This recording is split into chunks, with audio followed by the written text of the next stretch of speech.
नमस्कार दोस्तों, स्वागत है आपका हमारे चैनल कुंडली टीवी पर। दोस्तों, जल्द ही चैत्र मास का समापन होने वाला है और हर माह के अंत पर पूर्णिमा मनाई जाती है। ऐसे में चैत्र मास के अंत पर चैत्र पूर्णिमा मनाई जाएगी। बता दें कि पूर्णिमा तिथि को हिंदू धर्म में बेहद ही शुभ माना जाता है। मान्यता है कि पूर्णिमा के दिन चंद्रमा अपनी पूर्ण आभा में होता है, जिससे वातावरण में सकारात्मक ऊर्जा का वास बना रहता है।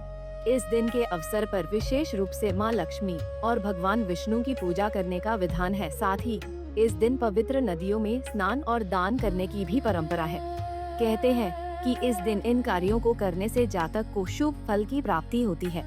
ऐसे में दोस्तों, अगर आप भी इस दिन का पूरा लाभ उठाना चाहते हैं तो उसके लिए ये जानना बेहद जरूरी हो जाता है कि चैत्र पूर्णिमा कब मनाई जाएगी और क्या रहेगा इसका शुभ मुहूर्त और पूजा विधि।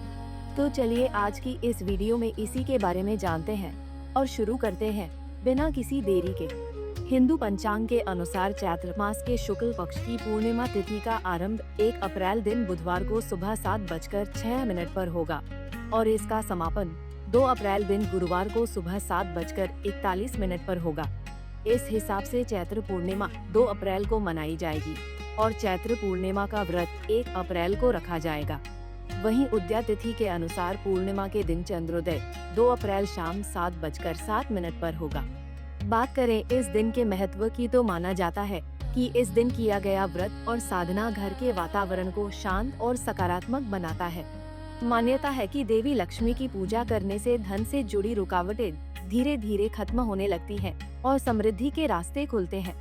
वहीं पूर्णिमा की रात चंद्र दर्शन और पूजा करने से मन स्थिर होता है, तनाव कम होता है और चंद्र से जुड़े दोषों में राहत मिलती है। इसके अलावा इस तिथि पर स्नान, दान और पितरों का स्मरण करने से व्यक्ति को आध्यात्मिक लाभ मिलता है और जीवन में शुभ परिणाम आने लगते हैं।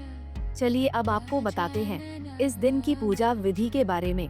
पूर्णिमा के दिन सुबह जल्दी उठकर स्नान करना शुभ माना जाता है और यदि संभव हो तो किसी पवित्र नदी में स्नान करें।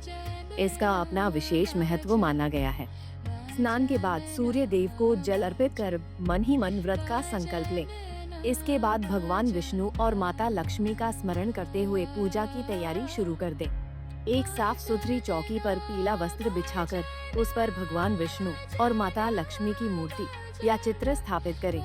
फिर विधि पूर्वक तिलक, पुष्प और अन्य पूजन सामग्री अर्पित करें और भगवान के मंत्रों का जप करें।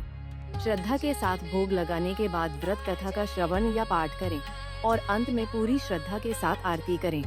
शाम के समय जब चंद्रमा उदित होता है तब उसे कच्चे दूध मिले जल से अर्घ्य देना शुभ माना जाता है। ऐसे में रात के समय अर्घ्य अर्पित करें। इसके बाद प्रसाद ग्रहण कर व्रत का समापन किया जाता है। साथ ही मान्यता है कि अगले दिन दान पुण्य करने से इस व्रत का पूर्ण फल प्राप्त होता है। कुंडली टीवी डेस्क से प्रांजलि की रिपोर्ट।